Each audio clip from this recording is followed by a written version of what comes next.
PGTRB college டிஆர்பிக்கு தயார்படுத்தக்கூடிய மாணவர்களுக்கு வணக்கம்.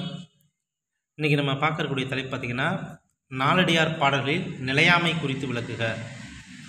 இந்த வினா பார்த்திங்கன்னா அடிக்கடி கேட்கக்கூடிய ஒரு வினாவாக இருக்கிறது. சிலட்டு நெட்டு பேப்பர்களில் அடிக்கடி கேட்கக்கூடிய ஒரு வினாவாக இருக்கிறது. எனவே அந்த வகையில் நாலடியார் பற்றி நிலையாமையில் நம்ம இன்றைக்கி பார்க்க இருக்கோம். தலைப்பு பொதுவாக நாலடியார் பார்த்திங்கன்னா திருக்குறளை அடுத்து வரக்கூடிய நீதி நூல்களில் ஒன்றாக இருக்கிறது. எனவே நாலடியாருக்கு முக்கியத்துவம் கொடுத்து கேள்விகள் கேட்கப்படுகின்றன.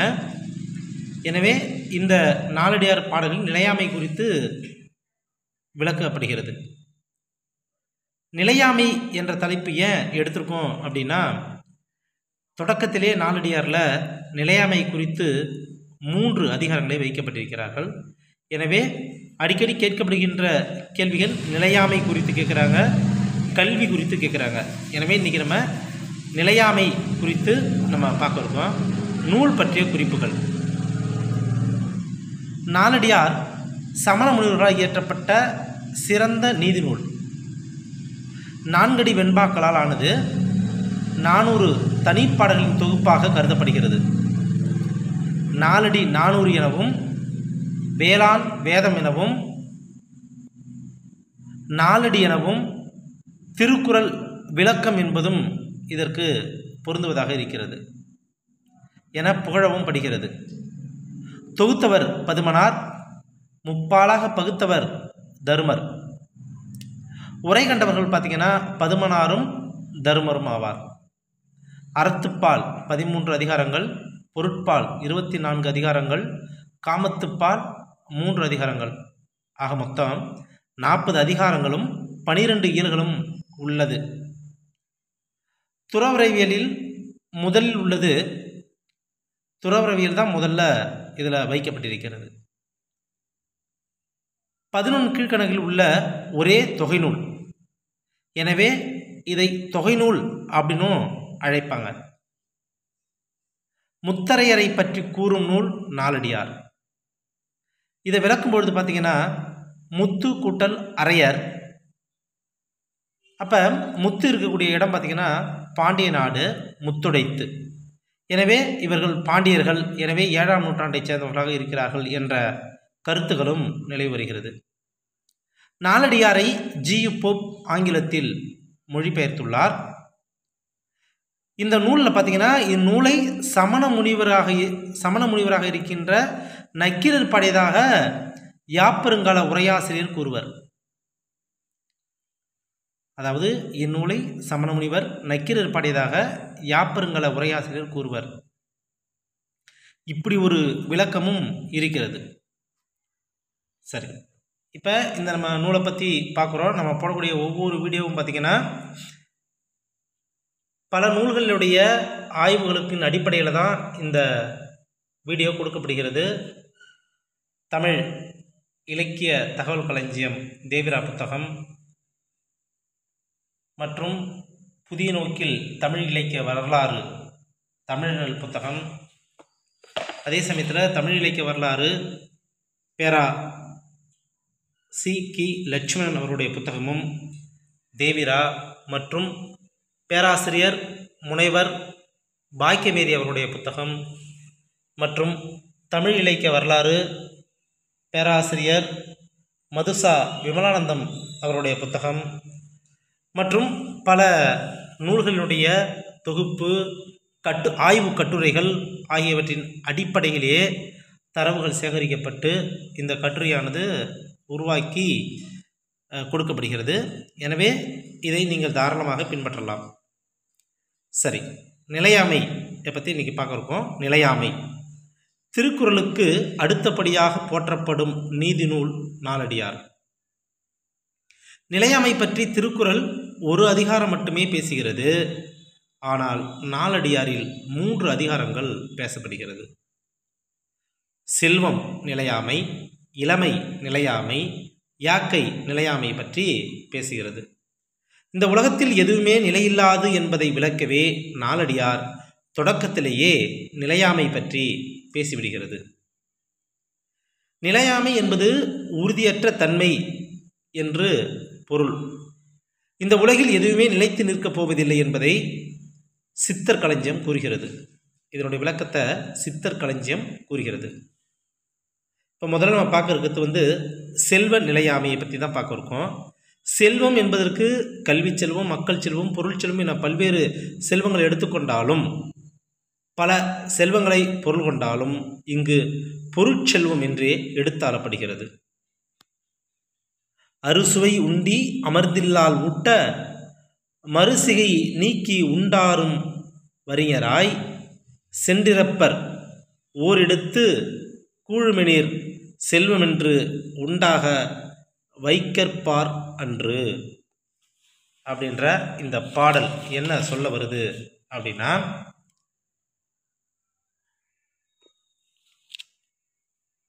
அறுசுவை உணவுகளை விருப்பத்தோடு மனைவி ஊட்டிவிட அவற்றிற்கெல்லாம் முதற்பிடி உண்ணு மட்டும் ஏற்றுக்கொண்டு அடுத்த பிடி உணவை வெறுத்து வேண்டாமென்று நீக்கி உண்ட பெரும் செல்வர்களும் தரித்திரர்களாகி பிறரிடம் சென்று கூழினை யாசிப்பார்கள் என்று விளக்குகிறது இந்த பாடல். அடுத்து பார்த்திங்கன்னா, செல்வம் சகடக்கால் போல வரும். கொலை, களவு, பொய், புரட்டு, அடுத்துக்கெடுத்தல், கைக்கூலி பெறுதல் போன்ற குற்றங்களை செய்யாது நேர்மையான உழைப்பால் பெருஞ்செல்வம் சேர தொடங்கும் போதே உணவை உறவினர், நண்பர், விருந்தினர், வறியவர் முதலான பலரோடு கூடி வயிறு நிறைய உண்ணுங்கள் என்று விளக்குகிறது. அதாவது எப்பொழுதுமே எதுவுமே நிலை இல்லாதது. அதனால் நாளைக்கு பார்த்துக்கலாம்னு விட்டுடாமல் செல்வம் நம்மோடு சேரும்பொழுதே பிறரோடு கலந்து உண்ண வேண்டியது, கொடுக்க வேண்டியது தான் சிறந்த அறமாக கருதப்படுகிறது. எனவே செல்வம் திடீரென்று மறைந்து விடக்கூடியது, மாறிவிடக்கூடியது. எனவே இருக்கும் பொழுதே நாம் நிறைய பேருக்கு உதவி செய்யணும் அப்படின்றத சொல்லுது. அது இல்லாத பார்த்திங்கன்னா, அடுத்தது மனையாளை மாற்றார் கொல. ஒரு அரசனாக இருந்த அரசன் படை, பகட்டு என்று செல்வாக்கோடு ஊர்வலம் செல்லும்போது நாட்டையும் வீட்டையும் மனையாளையும் கூட மாற்றார் வந்து சிறைப்பிடித்து செல்வர். எனவே அரசியல் செல்வம் கூட நிலையில்லாதது அப்படின்னு இந்த பாடல் விளக்குது. சென்றன வாழ்நாள் செருத்துடன் வந்தது கூற்று என்று வாழ்கின்ற நாட்கள் குறைந்து கொண்டே வருவதையும் கூற்றன் நம்மை நெருங்கி கொண்டு இருப்பதையும் உணர்ந்து அறங்களை காலம் தாழ்த்தாமல் செய்ய தொடங்குங்கள் என்கிறது இந்த பாடல். தர்மம் செய்பவர்கள் மறுபிறவிலே சொர்க்கபோகம் அனுபவிப்பர் என்றும், அல்லாதோர் நரக வெம்மையிலே கிடந்து அழுந்துவார்கள் என்பதையும் விளக்குகிறது. பொருள்களை எல்லோருக்கும் வாரி வழங்குவார்கள், அறம் செய்யாதவர்களை பிறந்தும் பிறவாதார்கள் என்று என்கிறது. பொருள்களை எல்லோருக்கும் வாரி வழங்குங்கள், அறம் செய்யாதவர்களை பிறந்தும் பிறவாதவர்கள் என்பதை பிறந்தும் பிறவாதார் இல் இப்பாடல் சுட்டுகிறது. தம்முடம்பு செற்றும் கெடாத நல்லறம் உய்தீட்டும் தேனீக்கரி என்பது முறையே நல்ல அறம் செய்பவர் தான் உடல் இறந்தாலும் அவர்கள் செய்த அறம் புகழாய் நிலைத்து இருக்கும்.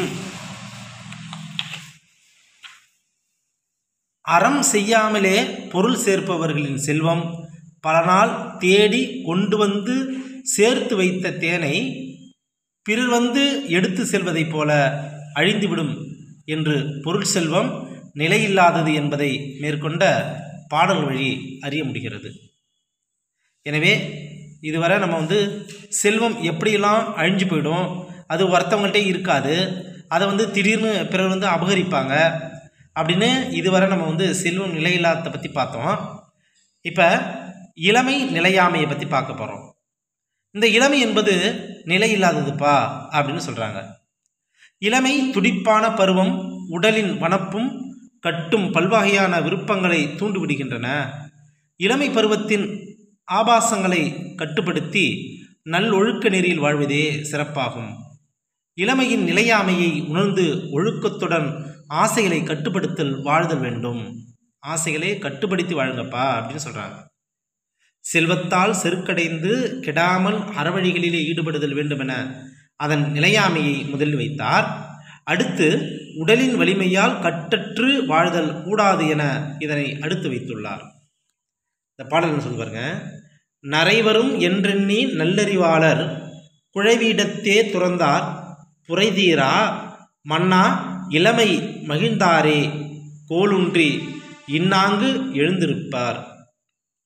நல்ல அறிவாளர்கள் பின்னர் நமக்கு நரைவரும் என்பதை எண்ணியவர்கள் இளம் பருவத்திலேயே உடலின் வளத்தை குறைக்கும் ஆபாசங்களை எல்லாம் துறந்து விட்டார்கள். பிறர், அதாவது களிப்பில் அதிகம் ஈடுபட்டவர்கள் இப்போது கோல் ஊன்றி மிகவும் வருத்தத்துடன் எழுந்திருக்கின்றனர். அதாவது உடல் தளர்ச்சியுற்று இளமையிலே இன்பமாக இருந்ததால் முதுமையிலே தளர்வுற்று வயதாகிய காலத்தில் தன்னால் நடக்க முடியாமல் கோல் ஊன்றி நடக்கக்கூடிய அந்த சூழலை விவரிக்கிறாங்க இந்த பாடல். வந்ததே ஆழ்களத்து என்ன களி நட்பும் பிணிப்பும் அற்று போயின மனைவி மாறும் அன்பு குறைந்தவளாய் விட்டாள் உற்றார் உறவினர் பிணிப்பும் கட்ட விழுந்து விட்டது. இவற்றையெல்லாம் உணர்ந்து பார், இப்படி வாழ்வதால் என்னதான் பயன்? கடலிலே அமிழ்ந்து கொண்டிருக்கின்ற மரகலத்தை போன்றது துன்பம் உனக்கு வந்து விட்டதாக இப்பாடல் அமைகிறது. அதாவது இந்த உலகத்தில் இளமையை நம்பி எதையும் செஞ்சிடக்கூடாது. இளமை இருக்கேன்னு, அழகு இருக்கேன்னு, பணம் இருக்கேன்னு நம்ம எதை நோக்கி சென்றக்கூடாது. அவையெல்லாம் பாதியிலே கவிழ்ந்து விடக்கூடியது, சிறிது காலத்துக்கு பிறகு மறந்து விடக்கூடியது என்பதை தான் இந்த பாடல் விளக்குது.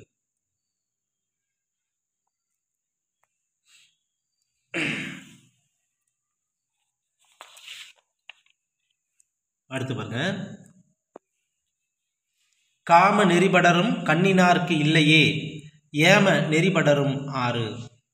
இல்வாழ்க்கையிலே நெருக்கமாயிருந்து ஆசையின் வழியிலே சென்றவருக்கு பேரின்பத்தை தருகின்ற அரண் போன்ற துறவு நெறியிலே மனம் செல்லாமல் போய்விடும். இல்வாழ்க்கையே நெருக்கமாயிருந்தால் பேரின்பத்தை அடைய முடியாத போயிடும் அப்படின்னு அவங்க சொல்கிறாங்க. மனம் உறுதி இல்லாமல் மேகம் போல் திரிகின்ற மாந்தர்கள் இறுதியில் மூப்பினாலே முதுகு கூனி போய் உடல் தளர்ச்சியுற்று தலை நடுங்கி தண்டினை ஊன்றியவர்களாய் தள்ளாடி விழுந்து விழுந்து செல்வார் என்பதை தான் போன பாடலுக்கு முதல் பாடல்லையும் பார்த்தோம். அதே மீண்டும் மீண்டும் இங்கு வலியுறுத்துகிறாங்க. அதை என்ன சொல்கிறாங்கன்னா பாடலில் பாருங்கள், தாழா தளரா தலைநடுங்கா தண்டூன்றா வீழா இறக்கும் இவள் மாட்டும் காழிலா மம்மர்கள் மாந்தருக்கு அணங்காகும் தன்கைக்கோள் அம்மனைக்கோள் ஆகிய நான்று என்று இந்த பாடல் விளக்குது. இளமை பருவத்து இன்பங்களெல்லாம் அத்தகைய மகிழ்ச்சி அறிவுடையத்திலே ஒருபோதும் இருப்பதில்லையாம். அடுத்த நொடியிலே சாவும் வந்துவிடும், வருதலும் கூடும் என்பதை அறிந்து அறவழியிலே செல்லாமல் சிற்றின்பங்களில் ஈடுபடுவர் அறியாதவர்கள் என்பதை மகிழ்ச்சி அறிவுடையார் கண்ணில் என்று விளக்கியது. அதாவது எந்த நேரம்னாலும் நமக்கு இறப்பு வரலாம். அதை உணர்ந்தவங்க இந்த சாதாரண இளமையில் இன்பந்தான் பெருசு அப்படின்னு யாரும் அந்த இளமை பருவத்தில் இன்பங்கள் கழிப்பது இல்லை. யார் அப்படின்னா சான்றோர்கள் அப்படி இருப்பதில்லை அப்படின்னு சொல்கிறாங்க. சரி பாருங்க, கனிகள் நிறைந்த மரத்தை அனைவரும் விரும்பி உண்பவர். கனிகள் விழுந்து போன பின்னர் யாரும் விரும்புவதில்லை. ஒரு மரத்திலே கனிகள் இருந்திருந்தால் அந்த மரத்தை சுற்றி அனைவரும் வருவர், விரும்புவர், அந்த கனிகளை பறித்து உண்ணுவார்கள். பிறகு கனிகளெல்லாம் உதிர்ந்த பின் யாரும் அந்த மரத்தை திரும்பி பார்ப்பதில்லை. அதுபோல தான் இளமை கழிந்த பின் எந்த பெண்ணுமே எவராலும் விரும்ப மாட்டார்கள். அப்படிப்பட்ட நிலையற்ற இளமையை அறிவுடையவர்கள் விரும்பார். அதாவது இளமை கழிந்த பின்பு எந்த பெண்ணுமே எவராலும் விரும்பப்பட மாட்டார்கள். அப்படிப்பட்ட நிலையற்ற இளமையை அறிவுடையவர்கள் விரும்பார் அப்படின்னு சொல்கிறாங்க. கடும் காற்றடிக்கும் போது கனிகள் மட்டும் உதிர்வதில்லை, நல்ல காய்களும் உதிர்ந்து போதல் உண்டு. அதுபோல முதியவர் மட்டுமல்ல, இளமை பருவத்தினரும் இறந்து போதல் உண்டு. எனவே நல்ல செயல்களை இப்பொழுதே செய்ய வேண்டும். கையில் பொருள் இருக்கின்ற பொழுதே அறம் செய்ய துவங்குங்கள், அறம் செய்யுங்கள், அதுவே சிறந்தது என்பதை தான் இங்கே சொல்கிறாங்க. அப்படி சொல்லும்பொழுது என்ன பாடல் உணர்த்துதுன்னா, முற்றிருந்த கனியொழிய தீவழியால் நற்காய் உதிர்தலும் உண்டு. இதுக்கு என்ன விளக்கம் சொல்கிறாங்கன்னா, மரத்திலே முதிர்ந்த கனிகள் இருக்கும், காற்றடிக்கும் பொழுது கனிகள் மட்டும் கொட்டி விடாது, பெரும் காற்று அடித்தா அங்கே இருக்கக்கூடிய நல்ல காய்களுமே கீழே விழுந்துவிடும். அதுபோல தான் முதுமையானவர்கள் மட்டும்தான் இறப்பாங்க, இளமையாக இருக்கக்கூடியவர்கள் இறக்க மாட்டாங்க அப்படின்னு நினைக்காதீங்க. இன்றைக்கி உலகத்தில் பார்த்திங்கன்னா முதியோர்கள் இருக்கிறாங்க, இளையர்கள் திடீர்னு இறந்துடுறாங்க. அப்போ எது நடக்கும்னு யாருக்கும் தெரியாது. எனவே நீங்கள் நல்லது செய்கிறதுக்கு நாளை தள்ளிப்படாதீங்க, இப்பொழுதே செய்ய தொடங்குங்கள் என்பதை இப்பாடல் வழி அறிய முடிகிறது. மேற்கண்ட பாடல்களும் அவை உணர்த்தும் கருத்துகளும் இளமை நிலையில்லாதது, வாழ்க்கை நிலையில்லாதது, செல்வம் நிலையில்லாதது, இறப்பு என்பது எப்போது வேண்டுமானாலும் வரும். எனவே நிலையில்லாத பொருள் மீது ஆசைப்படாமல் நம்மால் முடிந்த அறங்களை இப்பொழுதே செய்ய வேண்டும் என்பதை நாம் உணர வேண்டும் என்பதை விளக்குகிறது. இப்போ இதுக்கு முன்னாடி நம்ம பார்த்தோம் செல்வம் நிலையாமை, இளமை நிலையாமை. அதுபோல் இன்றைக்கி மூணாவது தலைப்பாக யாக்கை நிலையாமை அப்படியும் பார்க்க போகிறோம். யாக்கை நிலையற்ற ஒன்று என்பதை கூறி அதனால் நிலை உடையதான உயிரின் நன்மையை கருதி அனைவரும் அறநெறியிலே ஈடுபட வேண்டும்.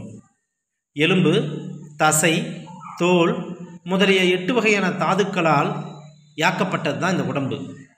யாத்தல்னா கட்டுதல், ஆதலால் யாக்கை எனப்பட்டது. இந்த உலகத்தில் இறந்தவர்கள் என்று பலரும் அறிய காட்டி இகழப்பட்டவர்களே யாவர். அகுதன்றி சாவுக்கு தப்பினார் என்று எவருமே இவ்வுலகில் இதுவரை இல்லை. அரசனாக இருந்தாலும் ஏனையவராக இருந்தாலும் சரி இறப்பர். யாரும் நிலவார் நிலமிசை மேல், இந்த உலகத்தின் மேல் எத்தகையவரனும் நிலையாக நிலை பெற்றிருக்க மாட்டார்கள் என்று விளக்குகிறது. இந்த உலகத்தில் பிறந்து வளர்ந்தவங்க எல்லாமே பார்த்திங்கன்னா அன்றைக்கும் சரி, இன்றைக்கும் சரி, என்றைக்கும் சரி இந்த உலகத்தில் நிலைத்து இருக்கக்கூடியவர்கள் யாரும் இல்லை. எனவே பிறந்தவர்கள் இந்த மண்ணிலே நிச்சயமாக இறக்கத்தான் வேண்டும் என்பதை இந்த பாடல் உணர்த்துகிறது. எனவே இந்த யாக்கையானது அழிந்து போகக்கூடியது என்பதை விளக்குறாங்க. மன்றம் கரங்க மணப்பறையாயின அன்றவர் ஆங்கே பிணப்பறையாய் பின்றை ஒளித்தலும் உண்டாம் என்று உய்ந்தும்போம் ஆரே வலிக்குமாம் மாண்டார் மனம். மன்றம் முழுவதும் திருமணப்பறை ஒலிக்கின்ற அதே வேளையில் அவருக்கு பிணப்பறை ஒலிக்கின்ற நிகழ்வுகளும் நடப்பது உண்டு என்பதை உணர்ந்து உலக இன்பங்களிலே மனம் செலுத்தாமல் உயிர் உய்வதற்குரிய வழியான அறநெறிகளிலே மனம் செலுத்துவார் சான்றோர். முக்காலை கொட்டினுள் மூடி தீ கொண்டெழுவார் செத்தாரை சாவார் சுமந்து. சரி, இதுக்கு முன்னாடி நம்ம பார்த்தது பார்த்திங்கன்னா, ஒரு திருமண மண்டபத்திலே எல்லோரும் சிறப்பாக சந்தோஷமாக களிப்பாக இருக்கின்ற வேளையிலே திருமண பறை ஒலிக்கின்ற அந்த வேளையில் எங்கேயோ ஒருவருக்கு அந்த நேரத்தில் இறப்பும் நிகழ்ந்து விடுகிறது. அதாவது திருமண பறை ஒலிக்கின்ற இடத்தில் பிணப்பறையும் ஒலிக்கக்கூடிய சூழல்கள் இந்த உலகத்தில் இருக்குது, அதை மறந்துடக்கூடாது. எனவே இந்த உடல் நிலையில்லாத்துப்பா அப்படின்னு சொல்லியிருக்காங்க. அதுக்கு அடுத்து பார்த்திங்கன்னா நம்ம பார்த்த பாட்டு, முக்காலை கொட்டினுள் மூடி தீ கொண்டெழுவார் செத்தாரை சாவார் சுமந்து. ஒருவர் இறந்து போன இடத்திற்கு சென்று ஒரு முறை கொட்டுவார்கள், சிறிது நேரம் கழித்து 2வது முறை கொட்டுவார்கள். 3வது முறை பறை கொட்டுவதற்குள் செத்து போனவர்களை இனி சாக போகின்றவர்கள் துணியால் மூடி தூக்கி கொண்டு நெருப்பை எடுத்துக்கொண்டு கிளம்பி போவார்கள். இதுதான் யாக்கை நிலையாமை. இதை எண்ணி பார்க்க வேண்டும். உடல் அவைத்தைகளிலே சீரழியாமல் நற்கதி அடைவதிலே நாட்டம் கொள்ள வேண்டும் என்கிறது இந்த பாடல். உண்டுண்டுண்டு என்னும் உணர்வினார் சாற்றுமே டொண்டொண்டொன் என்னும் பறை. மணவாழ்வின் இன்பத்திலே திளைத்திருப்பவனுக்கு ஒலிக்கும் சாக்காட்டு பறைதான் உன் உடலுக்கும் இதுதான் கதியென யாக்கை நிலையாமையை எடுத்துச் சொல்லுகிறது இந்த பாடல். யாக்கை நிலையாமையை எடுத்துச் சொல்லுகிறது இந்த பாடல். புன்னுனிமேல் நீர்போல் நிலையாமை நின்றான் இருந்தான் கிடந்தான் தன்கேல் அலற சென்றான் எனப்படுதலான். இப்பொழுதுதான் ஒருவன் நின்று கொண்டிருந்தான், அப்புறம் உட்கார்ந்தான், அப்புறம் படுத்தான், அப்புறம் உறவினர் துடிதுடிக்க இறந்து போய்விட்டான். அதாவது புல்லின் நுனியின் மேல் இருக்கும் நீர்த்துளியைப் போல யாக்கையும் நிலையாமை உடையது என்ற நீ இன்றே அறம் செய்யுங்கள் என்கிறது இப்பாட்டு.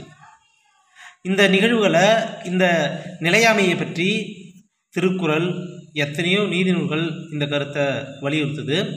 அதில் நாலடியார் பார்த்திங்கன்னா 3 அதிகாரங்களில் நிலையாமையை பற்றி செல்வம், இளமை, உடல் இவை 3ம் நிலையில்லாதது என்று சொன்னாலும் இளமை உடல் இரண்டும் மறைந்தால் மீண்டும் தோன்றாது என்றும் செல்வம் மட்டும் வரும் போகும் என்று கூறியுள்ளனர். உடல் நிலையில்லாதது, ஆன்மா நிலையானது என்றும் கூறுகிறார்.